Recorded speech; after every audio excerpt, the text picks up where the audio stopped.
ఉన్నారు కాంగ్రెస్లో చిన్న చిన్న ఆకు రౌడీగాళ్ళు, ఇంత రౌడీగాళ్ళు ఉన్నారు. వాడు ఇట్లా అట్లా. నేను ఒక మాట అడుగుతా, మీరు ఆలోచించుకోండి. వాడు గెలవకముందే గింత నిలుగుతాండు, పొరపాటున గెలిచి నాకు ఏమవుతుంది? ఇడ్లీ బండిలు, కూరగాయల మార్కెట్లు, ఇస్త్రీ షాపులు, సెలూన్లు వదులుతాడా దేనన్నా? అందరు ఆగం చేయడు. మరి గసంటోలో కోట్లు ఎత్తామా? ఆగం అవుతామా? కాకుర్రి. నేను గదే చెప్తున్నాయి. 10 ఏళ్ళు సుకూన్గున్నాం, ఇప్పుడు ఆగం కావద్దు.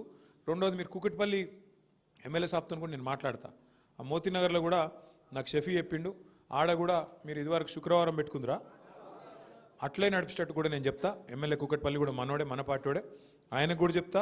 జూబ్లీ హిల్స్ ఎమ్మెల్యే కూడా మళ్ళా మన పార్టీ గెలుస్తుంది, ఎవడు కూడా ఆపలేడు. మళ్ళీ చెప్తున్నా నేను, వాడు ఒక్కటే నమ్ముకున్నాడు. ఇప్పుడు బెదిరిస్తాడట. ఏమని? మీరు ఓట్లు వేయకుండా బెదిరిస్తారట, కాదంటే దొంగ ఓట్లు ఎత్తారట, ఇక లేదంటే ఆఖరికి పైసలతో కొనెత్తారట. అన్నీ మనకి ఎరుకున్న ఉపాయాలు, ఇవేం తెలివనియం కాదు. వానికి ఎంత తెలివి ఉందో మనకు అంతకంటే ఎక్కువ తెలివి ఉంది. మన తెలంగాణలో సామెత చెప్తారు, పొట్టోన్నెత్తి పొడుగోడు కొడితే పొడుగోన్నెత్తి పోషమ్మ కొట్టిందట. కాబట్టి మీరు అంత తెలివిగా మీరు కూడా ఆలోచన చేయాలి. आप सभी भाइयों से भी गुजारिश है